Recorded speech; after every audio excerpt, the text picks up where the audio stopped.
So, He doesn't send his kids to school either. oh, I didn't know this. Yep. I guess he's got the education they Correct. need, right? I'm just trying to say something, like our school system is part of the system. And that pumps out Harris, Kamala Harris and Alexa or AOC, yeah. AOC, and Elizabeth Warren and Bernie Sanders, and they're hardcore communists. Yeah. There's nothing wrong with being a communist, but I'm a hardcore capitalist. So we have enough room on this planet for both of us. But when you don't give a child or student the choice, and all our Rich Dad company did was give people a choice. Say, you want to be an employee or a specialist, like a doctor or a lawyer, go to school.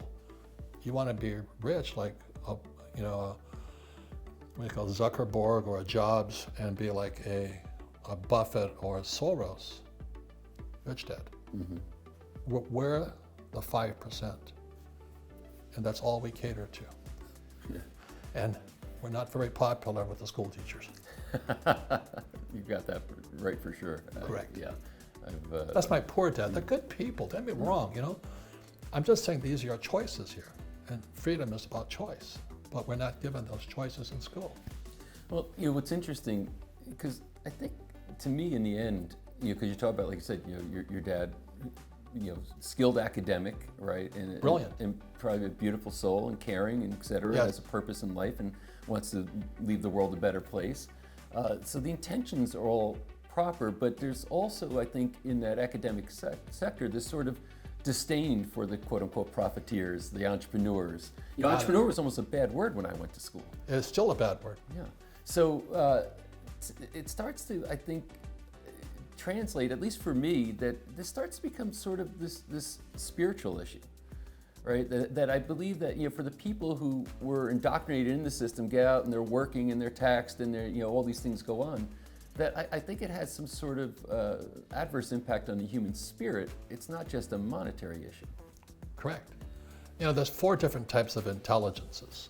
Number 1 is mental, and that's the academic type. 2 is physical, those are the athletes. 3 is the emotional, and 4 is spiritual. And they're all different intelligences.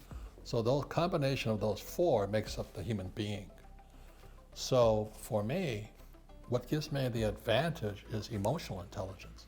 See, most people come out of school so terrified of making mistakes. They go, oh, what if I fail? I said, well, if you're not failing, you're not learning it. Oh, what if I fail? In school, you make mistakes, you're stupid. In school, I was very cooperative at test time, but that's called cheating. You know what I mean? Everything is opposite. It's like we're like a parallel universe. E's and S's on one side, B's and I's on the other. Right. And all the Rich Dad company does say, hey, look, you want to be E's and S's, go to school. You want to be on the right side, the B and the B and I side, the big business, 500 employees or more. I have thousands of employees. I provide a lot of jobs, so I pay no taxes. I should get that. Right. Elizabeth Warren doesn't provide any jobs. She's Pocahontas. I look more like Pocahontas than she does. I thought that was hysterical. And Trump is my friend. I mean, he shouldn't say what he says. I agree. But when he called her Pocahontas, I nearly fell off my chair. If he didn't have such a serious job, he'd be a comedian.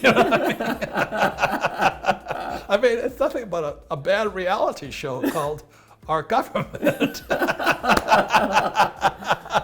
So I sit there and I laugh, but I also cry. Yeah. I don't like it when I see people struggling financially. I don't like this gap between the rich and everybody else. I went past the 1% a long time ago. I'll give you an example. In the 60s, with a child, I'm the Vietnam era guy. I fought in Vietnam, I'm a Marine, I'm a pilot, and all this stuff. But I fought for capitalism. I really did. I sincerely believe that in the American dream, but we don't have financial education. But when I was in Vietnam, there wasn't much of a gap between rich, poor, and middle class. The rich had nicer houses and newer cars. That's about it. Poor guys had junk cars and junk houses. That's about it, though. And then it got to be that as capitalism took off and provided things. So today, the poor and middle class, they can afford to travel throughout the world, but they fly on Southwest or discount airlines. So capitalism provided discount travel for the poor and middle class, but the rich fly private jets. Today, the rich have their own rockets and their own satellites. So, do you know what I mean? Guys like Musk provides it. Branson has his own satellites and all this. So I'm going to have my own rocket ship. I just don't have it yet. And that's the beauty of capitalism. You know, for me to have my own rocket ship and launch my own satellite, I better be doing something. Now, it's a stupid goal. I don't recommend it. But that's what capitalism is. Whereas socialism, let's take from the rich and give to the poor. It's called Robin Hood theory. I don't support that, because when I was in Sunday school, I was taught to teach people to fish, not take from the rich and give them fish. And so that's where we separate. It's sad to say. What do you think, if you look into the future, this wealth gap that you're seeing that's starting to widen, where's this going to lead us? I think we're going to economic collapse, personally, because for thousands of years we've done what we've done for thousands of years what we're doing today. We spend too much money, we print money, we debase our currency. You know, during the Roman empires, they took gold and silver and they mixed it with lead and nickel and stuff like this. We're doing the same thing. And so the trouble with what's happening to our money is in 1971, when Nixon took us off the gold standard, the dollar became dead. People don't know that. Dollar is dead. And they could print as much as they wanted. So the value of the dollar goes down. It's a very rich dad, poor dad. I said savers are losers. Because why would you save it when the Fed can print it? It doesn't compute in my capitalistic mind. The trouble is, historically, for thousands of years, anybody who's done this collapses.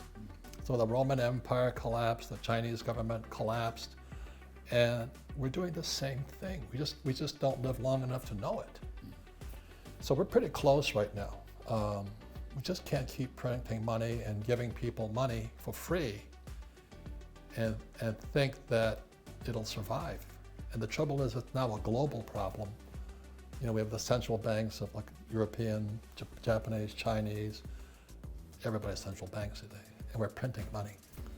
It's not going to last. This is a somewhat poignant statement. Savers are losers, because they're saving dollars or whatever their currency is, and that's all they know. Yeah, and it's all they know. And incidentally, it's promulgated, right? You need to save, have zero debt, and you need to save, and that's the way you get to your future. And I have 100% debt and no savings. It's opposite. It's a parallel universe. Wow, but clearly, based on what is happening, you know, how money is debased, it's clearly, you're a lemming walking off a cliff. And then you end up, pretty broke, and you've got more life in front of you. And then what's going to happen is the communists are all going to scream more that we have to take from the rich and give to the poor. Correct. Scary scenario. And the rich are screwing everybody. It's not the rich, it's our education system screwing everybody.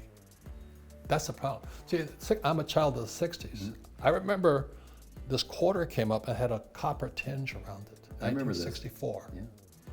That was debasing the money. And that's when savers became losers.